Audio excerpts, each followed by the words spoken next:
Hey everybody, this is Doc Flux, And I am super excited to finally, after 2 weeks, bring you a video of something that I have long been awaiting, along with about roughly 400,000 other people.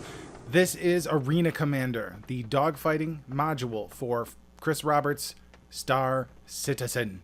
And what you're looking at right there is my beautiful ship. That is the Freelancer, which I just recently upgraded to the DUR Explorer class version. So this particular model sacrifices a little bit in cargo space for a little more on the weapons. Because if you're doing deep space exploration and retrieval, you want to have protection. And you can stealth it out probably a bit more than the other class. And I intend on boosting its stealth capabilities considerably, so hopefully I can float around star systems or the fringes of space without being spotted by pirates. Anyway, here's the cargo bay. We're traveling through here. We've got some secondary kind of panels and controls and living space. Got the cots there. You are going to actually be able to lay down in your cot and go to sleep. This is the cockpit, which is pretty sweet. The ship is actually decked out with alien technology combined with human technology, which sets it apart from some of the other ships, or most of the other ships. Alright, so that's my Freelancer. Just wanted to show you that. I'm going to exit here. Little Millennium Falcon kind of, stair platform thing. And here is the standard Hornet, the standard issued Hornet.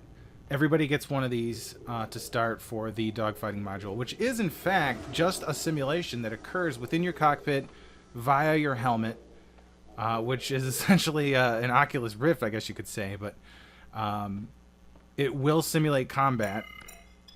And basically what you're going to see here is what the game is going to look like to some extent. This is pre-alpha.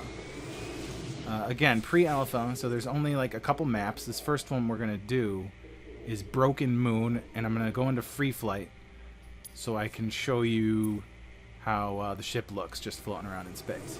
Now again, forgive any texture pop-up. It takes a little while for everything to set in. Again, it's probably because it's pre-alpha and they keep on working on this and patching it, but as the textures settle in, then you get to see exactly how beautiful this game is. I am running a Radeon 7800 HD card, which is technically a mid-grade card. It does fit, it barely fits the standards for the software at running it at high resolution. And so I have everything running on high now. If I brought it down to medium, it would be a little smoother, but I'd rather you just see how great it looks with everything turned up high. So look at the detail in the asteroids there. The lighting is fantastic. Here is third-person view. You can see all the individual thrusters. One cool thing about this, these ships in this game, is that the ships are actually a collection of items that are independent in the way that they deal with damage and the way they affect your ship as a whole. Meaning, if you're, a certain part of your ship, your thruster gets hit and one thruster goes out, it'll make it difficult to to maneuver correctly, obviously, because you're missing a thruster, and the ship will handle accordingly. If you blow off a wing or a weapon, you can't use that weapon anymore. There's a whole bunch of systems on the ship that can be affected in battle. Look at that. That is just gorgeous. Look at that planet. Okay, so another thing I'm super excited about with this game is just the sense of scale. Like games like Freelancer that came before it, you could fly around a planet in no time at all. As you're approaching the planet, it has this, you have a sense of size, that you're approaching something that's massive, but as you get close, you realize that you can't go any further before you start actually going around this object that is not, it's in actuality smaller than, a small asteroid and not the size of a planet. But this is not fully to scale, but it is vastly larger than the objects in those earlier space sim games. That little beehive grid there, that is the edge of the simulation, so I can't go past that. Pretty soon there's going to be a multiplayer mode. Actually, they just started rolling out the multiplayer mode getting people in at about a few hundred people at a time just to test the servers. They are handing out the multiplayer access in order of subscription. So basically, whoever subscribes first gets to go in order of when you subscribe. So it doesn't go by how much money you invested in the game, which is good because it kind of evens the playing ground. Collision. Now you can actually shoot, objects and asteroids and affect them with damage and blow them apart as well, which is great. Now I'm gonna take you into the Dying Star map. Now this is gonna be some combat here. The Vandal Swarm. Vandal Swarm initiated. As such. So Multiple hostiles inbound. you have kind of a broken planet there in front of a star. It's a really neat effect. It just shows you what the lighting, how good the lighting is in this game.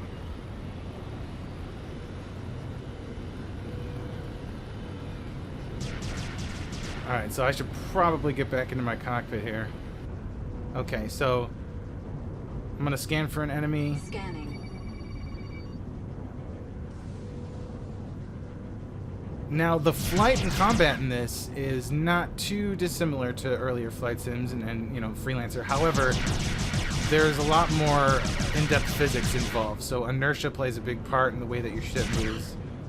It's certainly not as easy as some of these other flight games are, but once you get used to it, once you understand your HUD and how to position yourself, when to roll, etc., it actually feels really good. In fact, my first time out, I was able to take out 7 waves of the Vandal Swarm. Not to brag, but I did. See, my shields are already getting banged up here. Shields down. Alert. Systems overheating. So the guy who, this user interface you're seeing here, the guy who designed the user interface for the inside of Tony Stark's Iron Man suit in the Iron Man movies designed this very HUD. In fact, they got a lot of great people and a lot of people that worked for Marvel on some of the Marvel movies to design some of the ships and work on some of the effects. So they're going all out with this. I think now they hit $47 million as of yesterday in crowdfunding. So this is our first glimpse of what the game is going to be like, and I think everybody's breathing easy at this point. Because once they got their hands on this DFM, even in its pre-alpha state, Scanning. they are absolutely loving it. At some point, you're going to be able to eject from your ship, if need be, and in a spacesuit, float to the corpse of another craft, and then manually remove loot from it and bring it back to your ship. So that, just things like that, very small things that you're going to be able to do, all are going to add up to an incredible game once the persistent universe hits. In fact, when Squadron 42 hits, which is the story mode that's going to be released first before the persistent universe, that alone is going to get an immense amount of critical praise. I assure you. 0 hostile contacts remaining. Warning, there are multiple hostiles inbound. Bogey. Scanning. Everything's been running pretty smooth. They just released a patch. Ooh. It was over a gig worth of a patch, so they definitely fixed some things. People have been submitting bugs, spotting bugs, testing, and then they fixed the bugs right away, and they've been developing patches very frequently. Shields charging. Alert. So it looks like the sound went out on my primary guns here. My turret gun's working fine. If you think about it, it's actually... Whoa! I got him.